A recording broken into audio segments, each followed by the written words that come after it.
What is up, Cricket Rockstar Nation? Welcome back to the Cricket Rockstar Show. As many of you all know, the ICC Men's T20 World Cup is well and truly underway in India and Sri Lanka. Pakistan kicked off its campaign against the Netherlands at the Sinhalese Cricket Club grounds in Colombo, a venue that hasn't hosted any white ball cricket since 2010-2011. West Indies was also in action against Scotland at Eden Gardens, Kolkata, and India facing off against the United States of America at the Wankhede Stadium in Mumbai. You see, my dear friends, every time I watch Pakistan play, whether it's on television or online, it's the same old Pakistan. Unpredictability, entertainment, and the same old drama. You tell me how Pakistan, who needed 50 odd runs in 9 overs, only to reach to a point where they only had to score 29 in the last 2 overs, to end up winning the game by 3 wickets early in the last over. Could any of that shit make sense? You guys tell me. Let's break it down, gang. The Dutch got off to a fearless start. They did show a lot of fight in the game.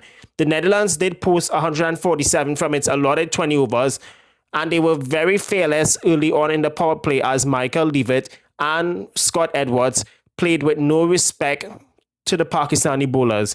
Now, after they got off to that start, they simply lost its way. Now, had they did not lose those last 6 wickets for 20 runs in the last few overs, we would have been talking about a possibility of an upset alert rather than a close victory, because Pakistan had no right to jackass the scene from being in a comfortable position to a 10-1. When Pakistan was chasing 148 runs for the first 2 points in the ICC Men's T20 World Cup campaign, Pakistan at one point was cruising at 98 for the loss of 2. Then came the traditional chaos. To go from 98 for 2 to 114 for the loss of 7 against a side that they should have been dominating, it's the definition of the well-known trademark typical Pakistan collapse. Then, out of the blue, came one of the Patshais in Fahim Ashraf, who surprisingly is in the final 15, ahead of someone like Mohammad Wasim Jr., who can finish games and score crucial runs at the end and take important wickets in the middle phase. That penultimate over, where he took down Logan Van Beek. You West Indian fans may remember Logan Van Beek for taking down Jason Holder and knocking out the West Indies from qualifying for the 2023 ICC Men's 50-over Cricket World Cup in India, which was just over 3 years back. Van Beek got a piece of his own medicine. However, I am going to go on the light side for a bit, or not the light side, I should say, because this was the over that the Dutch should have sealed the match and had it sealed with ease, had it wasn't for the drop catch from Max O'Dowell in the deep. And let me just say something up front, my friends.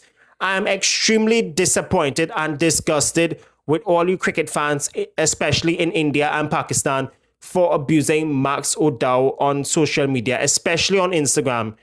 These nasty, ignorantic comments shouldn't be nowhere near the sport and must be condemned to the full force.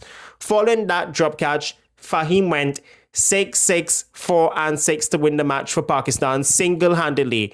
That was because after both openers, who got them off to an excellent start, they fell apart. Then the entire middle order, with the likes of Salman Ali Agar, Babar Azam and co, capitulated till Fahim's arrival to the wicket.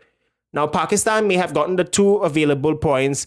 However, with this 11 that they have there, their main batters have been failures, except for the 2 openers in Zadi Zapan, or should I say Zahib?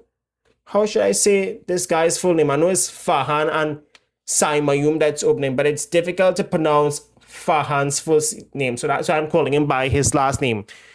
Other than Zazizoja Fahan and Sai Mayum, the other main batters were absolute failures. Now, we were praising Agar and a few of the other guys the other day for their positive strike rate, minus Babar, because Babar Azam is not learning his damn ass lesson, period. Keep in mind, Pakistan still have to face the United States of America and Namibia as their match against India. We already know for a fact they have been forced to boycott the match on the orders of its government, which I will not get into because everybody knows what is going on. Moving away from the SSG in Colombo to the City of Joy, Eden Gardens, Kolkata, as the two-time champions, the West Indies got its 2026 campaign off to a decent start with a 35-run victory over Scotland to kick off their 2026 T20 World Cup campaign. And if I be truthful and honest, it was a professional performance all round, despite the fact their openers got off to a sluggish start till the big guns in Shimron Hetmeyer, Rovman Powell and company went all out, as in the drag racing reality show Pink's All Out that used to be on the air back in the day on the Speed Network, which is now known as one of the Fox Sports networks. Why I said sluggish starts was due to the fact that within the first 7-8 overs, Brandon King and Shea Hope was batting like they were Baba Azam and Mohammad Rizwan used to do and still do in all T20 cricket, and that is playing conservative cricket, and that is what is not needed in T20 cricket, especially in the modern era where batters go after the bowlers from ball one.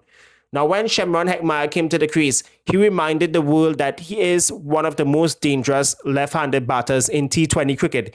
He smashed 64 of 36 deliveries, including the fastest 50 ever by a West Indian in a T20 World Cup competition. And did you know the previous record holder for the fastest 50 was by another West Indian?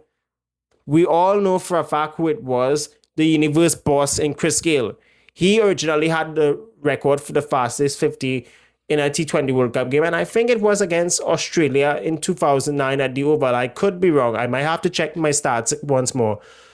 But alongside Hetmeyer, there was Rovman Powell, who turned things around from a shaky 51-run opening stand in 8 overs to a formidable, dangerous 182 for the loss of 5 from 20 overs. And let's be fair, Scotland did make West Indies sweat at one stage due to Richie Berrington's 42 and Tom Bruce, former New Zealand international, now playing for the Scots, he made 35. These two shared a 78-run partnership that had the scoreboard ticking along to comfort. Now, they were 115 for the loss of 3, but then at that point, Shea Hope had another idea, and that was bringing back Romario Shepherd into the attack. And he bowled what has to be one of the finest spells in T20 cricket history. Now, he finished with 5 wickets for 20 runs, which included a hat-trick plus 4 wickets in 5 balls to seal the deal for the West Indies.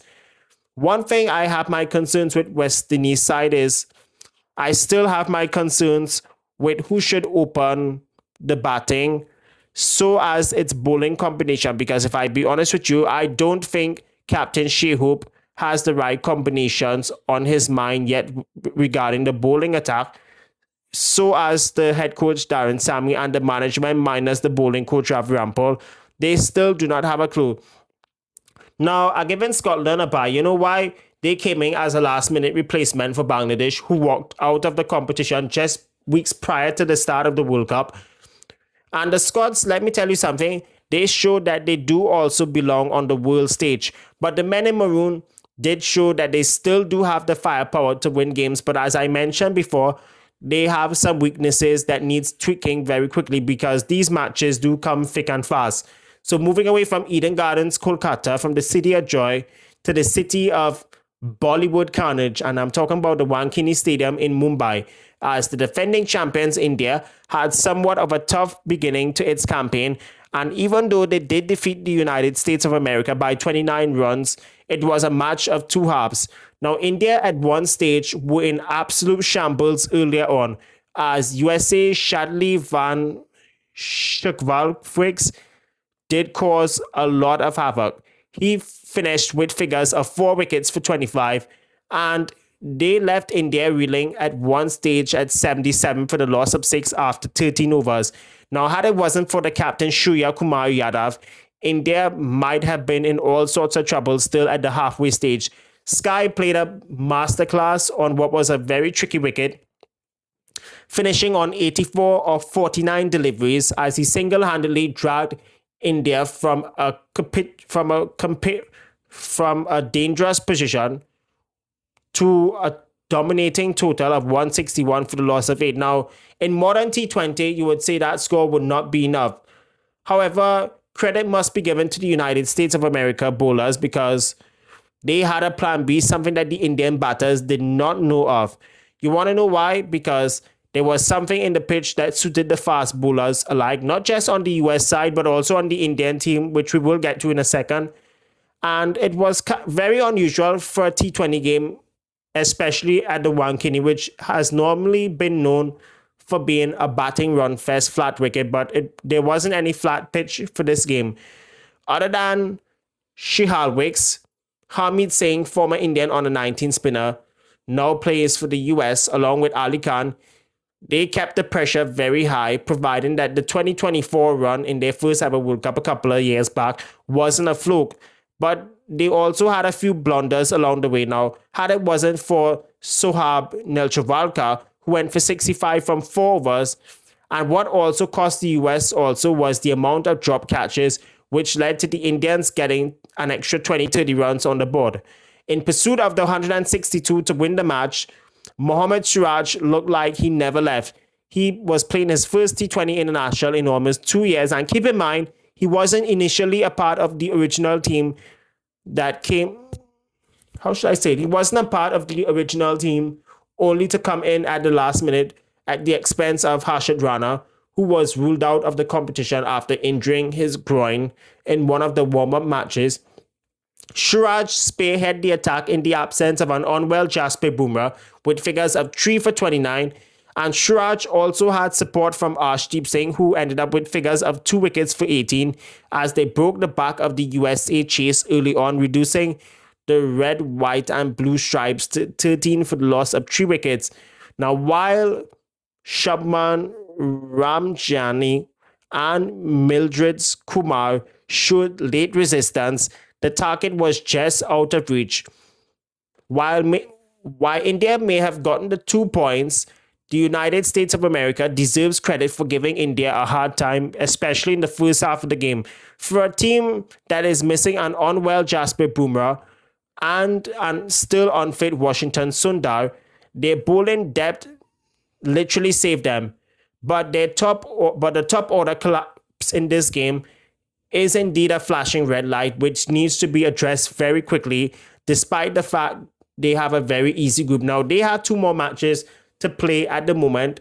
They have the Netherlands and they have Namibia, as Pakistan has already boycotted the match against them, which means they will get the automatical 2 points without taking the field. So that's going to do it for this set of reviews for the first day of the Men's T20 World Cup. There are 3 more games that is coming up today. New Zealand is expected to face Afghanistan. All now, what we do know is that Afghanistan have won the toss and have elected to bat first.